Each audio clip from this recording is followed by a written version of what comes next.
நீங்கள்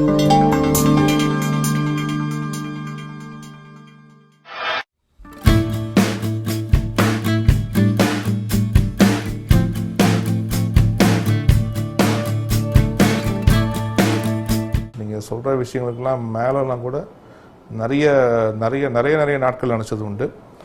நிறைய இரவுகள் வந்து அழுது உண்டு.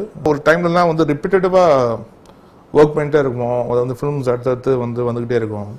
அடுத்த ஒரு ரைஸ் அப்பே இருக்காது அந்த ஒரு ப்ராஜெக்ட்லேருந்து அடுத்த ஒரு ப்ராஜெக்ட்டுக்கு. ஸோ அந்த டைமில் வந்து பார்த்தீங்கன்னா even when I was down, நான் வந்து அதாவது வந்து ஐயோ இமான்லாம் வேணாங்க, அதெல்லாம் மியூசிக் போடாதீங்க அப்படின்னு டிஸ்ட்ரிபியூட்டர்ஸ் சொல்லி நான் காதார கேட்டிருக்கேன். நான் வந்து நிறைய தயாரிப்பாளர்கள் வந்து அப்படி சொல்கிறதையே நான் காதில் கேட்டிருக்கேன். அந்த டைமில் வந்து அர்ஜுன் சாரோடைய காம்பினேஷனில் பட் கண்டிப்பாக அவர் நான் பெரிய நன்றி சொல்லணும். ஏன்னா வந்து நான் வந்து இருந்த என்னோடய பிகினிங் டைம்லாம் வந்து ஒரு மிகப்பெரிய சப்போர்ட் எனக்கு அர்ஜுன் சாராக இருக்கட்டும், அதேமாதிரி சுந்தர்சி சாராக இருக்கட்டும், 2 பேருமே. ஏன்னா அவங்களுக்கு மட்டுமே பார்த்திங்கன்னா இண்டிவிஜுவலாக தனியாக ஒரு 7 to 8 ஃபிலிம்ஸ் பண்ணியிருக்கேன். எனக்கு ஒரு மேஜர் சப்போர்ட்டாக எனக்கு வந்து இருந்து எனக்கு வந்து சப்போர்ட் பண்ணியிருக்காங்க. ஸோ அவங்களுக்கு நான் நன்றியை தெரிவிச்சுக்கிறேன்.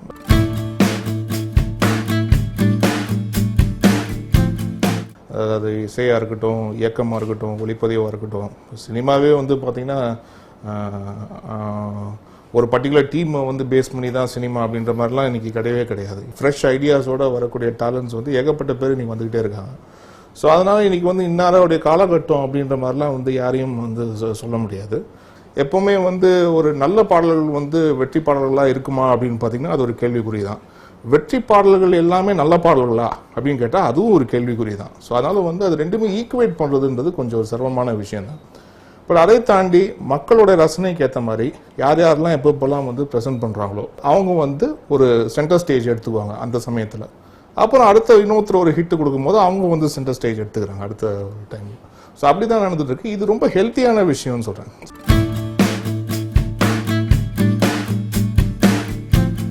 நான் ஸ்கூலிங்லாம் படிக்கும்போது பார்த்திங்கன்னா அந்த 90s டைமில் வந்து நிறைய ரஹ்மான் சாரோடைய மியூசிக் தான் வந்து தொடர்ச்சியாக இப்போ கேட்டது.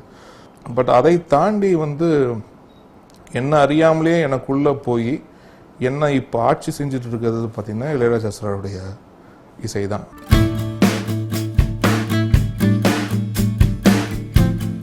ஆக்சுவலாக டைம் எடுத்து பண்ணுற பாட்டெல்லாம் ஒர்க் அவுட் ஆகிறதில்ல பெருசாக. அதுதான் வந்து சொல்ல வரும். இப்போ சாங்கோடைய சுச்சுவேஷன் சொன்ன உடனே ஃபஸ்ட்டு ஒன்று தோணும். அதாவது வந்து இது ஓகே, இதுக்கு வந்து இப்படி இருக்கலாம், இதுக்கு இந்த மாதிரி ஒரு டிசைன், இந்த மாதிரி ஒரு டியூன் இருக்கலாம், இந்த மாதிரி ஒரு சவுண்ட், இந்த மாதிரி ஒரு அரேஞ்ச்மெண்ட் வந்து இருக்கலாம் அப்படின்னு வந்து ஃபஸ்ட்டு ஒன்று மைண்டில் தோணும்.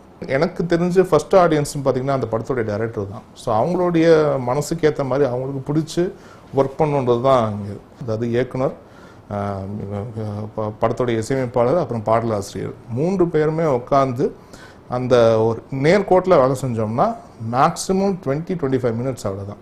ரொம்ப ஜாஸ்தி டைம் எடுக்குதுனாலே அந்த பாட்டு கொஞ்சம் ஓரம் வச்சுருவேன் நான். சரி இது வேணாம், இது கொஞ்சம் ஒர்க் அவுட் ஆகிற மாதிரி தெரியல, வேறு ஒன்று ட்ரை பண்ணிட்டு நானே கொஞ்சம் சொல்லிவிடுவேன். சில பேர் வந்து ஓகே இந்த ஃபஸ்ட்டு 2 லைன் ஓகே, அப்புறம் இந்த 3rd லைன் மாற்றலாமா, அப்புறம் இந்த சரணம் மாற்றலாமா அப்படின்னும் போது இல்லை வேணாம் இந்த டியூனே மாற்றிடலாம் அப்படின்னு நானே சொல்லி அது ஊற வச்சுட்டு வேறு ஒன்று பண்ணிடலாம் அப்படின்னு போயிடும்.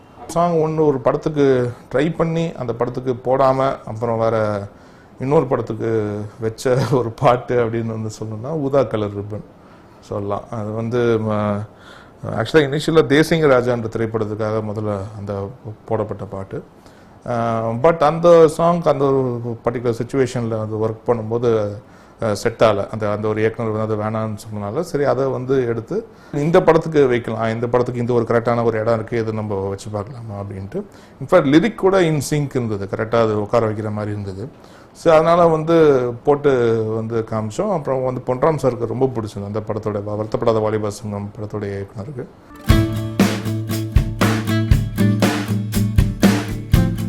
எனக்கு கண்டிப்பாக நிச்சயமாக டேலண்ட்ஸை வந்து இன்ட்ரடியூஸ் பண்ணணும் அப்படின்ற ஒரு விஷயம் தான். அட் த சேம் டைம் வந்து பார்த்திங்கன்னா ஒரு நமது ஃப்ரெஷ் வாய்ஸஸ் வந்து போடும்போது அந்த சாங்க்கு ஒரு ஃப்ரெஷ் கலர் வந்து கிடைக்கிது.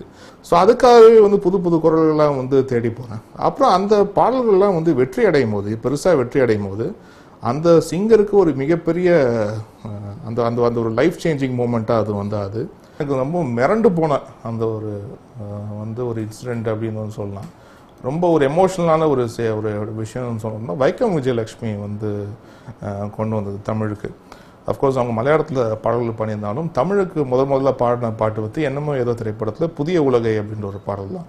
இங்கே வாங்க அங்கே வாங்கலாம் வந்து சொல்லாமல் நம்ம அவங்களோட இடத்துக்கு போயிடுவோமே அப்படின்னுக்காக தான் அவங்க இடத்துக்கு போய் ரெக்கார்ட் பண்ணோம். அதிகபட்சம் 3 வாட்டி பாடி காமிச்சிருப்பேன், அவ்வளோதான். அந்த சாங்குடைய பல்லவி அவ்வளோ தான், ரெடி டேக்குன்னு உள்ளே போயிட்டாங்க. உள்ளே போயிட்டு அப்படியே பாடுறாங்க. அவங்களுக்கு மொழி தெரியாது, அவங்க பார்வை கிடையாது.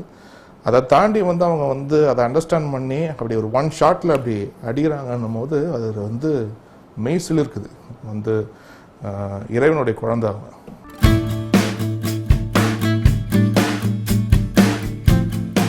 ஃபைவ் ஃபைவ் ஃபைவ்ன்ற ஒரு ட்ராக் பாண்டியநாடு திரைப்படத்தில், அதில் ரம்யா நபீசன் அப்படி அவங்க வந்து பாடியிருந்தாங்க, பீட்சா ஹீரோயின். பட் இதெல்லாம் எனக்கு ஃபஸ்ட்டு தெரியாது. எனக்கு வந்து அண்டலோன் டே அப்படின்ற ஒரு பாடல், ஈவன் மெஹ்ரூபன் அப்படின்ற ஒரு மலையாள படத்தில் அவங்க பாடின சாங், அது இவங்க தான் பாடிக்காங்க கூட எனக்கு தெரியாது. அந்த சாங் எனக்கு ரொம்ப பிடிக்கும், நிறைய வாட்டி நான் கேட்டிருக்கேன். ஸோ இந்த சாங், இந்த வாய்ஸ் நம்ம யூஸ் பண்ணலாம் தமிழில் அப்படின்னு சொல்லிட்டு இந்த மாதிரி நான் ஒரு புது சிங்கரை தேட போய் தான் எனக்கு கிடைச்ச ஒரு ஆக்ட்ரஸ் வந்து ரம்யா நம்பீசன். அப்புறம் வந்து லக்ஷ்மி மேனன் வந்து எனக்கு தெரிஞ்ச ஒரு மிகப்பெரிய சர்ப்ரைஸ் தான். ஏன்னா இந்த குக்குரு குக்குரு சாங் வந்து பாடியிருக்காங்க. ஆக்சுவலாக அதுக்கு ஒரு விதத்தில் நான் விகடனுக்கு தான் நன்றி சொல்லணும். ஏன்னா விகடனோட ஒரு வீடியோ பார்த்துட்டு தான் அவங்களுக்கு நான் ஸ்பாட் பண்ணேன். அவங்க வந்து அதில் வந்து ஐயோ ஆனந்தமே வந்து ரொம்ப அவங்களுடைய பேஸ் வாய்ஸில் வந்து பாடி காமிச்சாங்க. பட் அதில் ரொம்ப சுத்தமாக எல்லாமே பாடியிருந்தாங்க.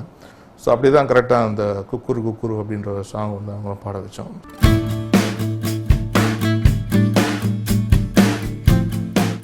அப்பா என் கூட இருக்காரு. என் அம்மா வந்து தவறிட்டாங்க, ஒரு 6 இயர்ஸ் ஆச்சு. மனைவி, ஒரே மனைவி, அப்புறம் வந்து இரண்டு குழந்தைகள், 2 பெண் குழந்தைகள். இந்த பாட்டு ஓகே அப்படின்னு அவங்க டிக்கு போட தான் உண்டு. அதாவது வந்து டிக்கு போடலன்னா நாங்கள் எப்படி, அதாவது டிக்கு போடாத பாட்டுலாம் நான் எப்படி கண்டுபிடிச்சிக்குவேன் அப்படின்னா, காரில் வந்து அந்த ஒரு அவங்களுக்கு பிடிக்காத பாட்டு இன் கேஸ் போயிட்டு இருந்துச்சுன்னா அந்த பாட்டை மாற்றணும் அப்படின்னு வந்து அடம்பிடிப்பாங்க. அடுத்த சாங் போடு, ஸ்கிப் பண்ணு அப்படின்னாங்கன்னா ஓகே அது ஸ்கிப்பு, அவங்க லைஃப்லேருந்தே அந்த பாட்டு ஸ்கிப்பு போல இருக்கு அப்படின்னு நாங்கள் புரிஞ்சுக்கிட்டு அப்புறம் அடுத்த சாங்கு வந்து போவேன். ஸோ அப்படி தான் அவங்கள அண்டர்ஸ்டாண்ட் பண்ணிக்கிறது. அம்மா வந்து ஒரு மிகப்பெரிய எனக்கு ஒரு சப்போர்ட் பிகினிங்லேருந்து. நானும் அம்மாவும் தான் வந்து கீபோர்ட் டியூஷன் கிளாஸ்லாம் வந்து போவோம். ஸோ அதில் பார்த்திங்கன்னா ஆக்சுவலாக வீட்டிலேருந்து நடந்து தான் வந்து போவோம். அம்மா தான் கூட வருவாங்க, நானும் நடந்து போயிட்டுருப்பேன். அம்மா தான் கீபோர்டு தூக்கிட்டு வருவாங்க. ஒரு வாட்டி வரும்போது கீபோர்டு தூக்கிட்டு வந்து அந்த கிளாஸில் வச்சு, அப்புறம் அந்த கிளாஸ் முடிகிற ஒரு 1.5-2 மணி நேரம் வரைக்கும் வெயிட் பண்ணி, அந்த கிளாஸ் முடிஞ்ச உடனே மறுபடியும் கீபோர்டு தூக்கிட்டு வருவாங்க. ஸோ அப்படி அவ்வளோ லவ் அண்ட் அஃபெக்ஷன் வந்து இருந்தது. அண்ட் நிச்சயமாக அவங்களுடைய மறைவு வந்து ஒரு மிகப்பெரிய இழப்பு தான் எங்களுடைய குடும்பத்துக்கு.